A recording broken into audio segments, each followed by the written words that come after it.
So the first step in any analysis is to input the address of the property that you want to analyze. So here I'm going to type in a property I know in Chicago, 222 West Erie.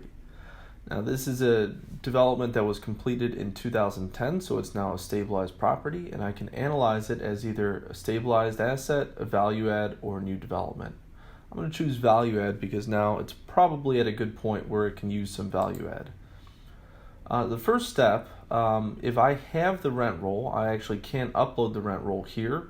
If I did not have a rent roll for the property, I could input the unit mix myself and retrieve public data if we have it available to populate that automatically. I actually do have the rent roll for this, so I'm going to go analyze that. I will pull that into the platform here, and I'm going to choose the PDF version of it. It will think for a bit here as it's parsing.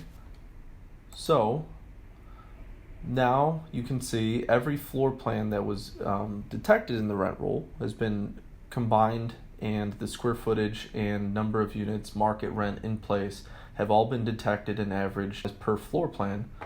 Then we've also got the beds and baths that have been picked up based on these floor plan codes. So all this is automatic, and you can imagine with something like a Yardi rent roll with detailed cost codes broken out, this can be a time-consuming thing just to get a PDF and convert it to usable floor plans. So we do that pretty much instantly.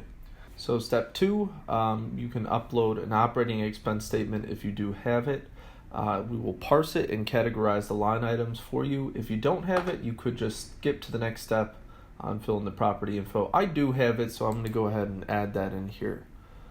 So I'll select the Flare Tower T12. It will load, and then it will ask me to confirm if this is correct. It detected 12 columns, so we know it's monthly. I know that's true, so I confirm it.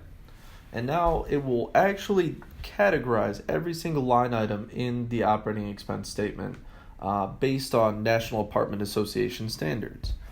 So there's a little bit of subtlety to this. You have to understand the T12 that you're looking at and how they categorize line items.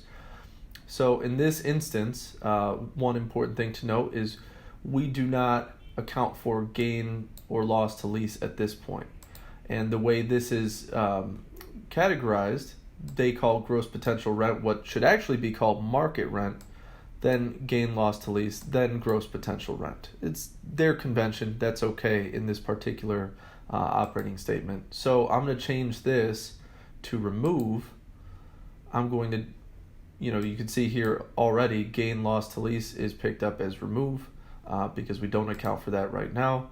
But net potential rent is actually gross potential rent in this pro forma. So I changed that. I see a few line items were not categorized correctly. So we've got ARI before concessions and bad debts. This is actually a total, and you can see that here. It's adding the line items above it. Net apartment rental income, it indicates it was not categorized, so I'll designate that as a total. Same with net effective rent. One thing to note, and this is important, when you have situations where something is designated as negative but is below the expense line item designation here, it will actually flip the sign of it. These are actually income line items. So you see all sorts of weird conventions in the way people do their pro formas and do their operating statements.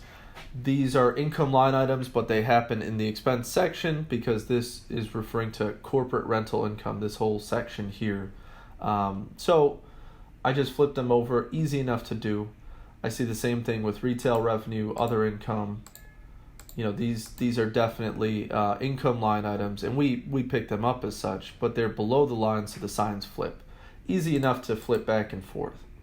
Now, if I scroll to the bottom here, I will see that my NOI summed for everything above matches up to the calculated version.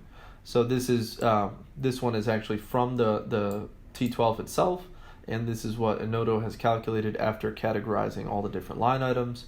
I then confirm that, and the very next step is a second layer of confirmation, and this is useful if you've recategorized a lot of different line items. You can then see a quick summary of where these different line items fall in the NAA categories. So administrative has 21 different line items. We picked all these up automatically and dropped them into the administrative line item based on the way NAA categorizes expenses. And so you could have a nice last check on where everything has fallen into, and you could see, all of these are contract services. But if you wanted to change something, you could easily do that here. You could say, I'm going to change this to contract services. If you wanted to, you don't have to. Actually, this one I would want to, because contract cleaning service, that should be in contract services. So I'll do that, and look, it's jumped up to contract services. There are now 15 line items here, and contract cleaning service is one of them. So that's just a last check before you actually dive into the rest of the property creation sequence. Now I go to property information. So here I'm going to use the very useful retrieve public data button. When I do that, it will fill this in, but it will also fill in building features. So it's picked up all the features that are present at the building level, commonly referred to as amenities. If I see something is missing here, like it wasn't listed on the property website, I can add that very easily and just do a confirmation that I've got everything that the building has truly accounted for. Now I move on to the base finishes for units in the building. Again, I can perform this check, confirm any items that I know are present but may not be picked up from the property website. This looks good to me.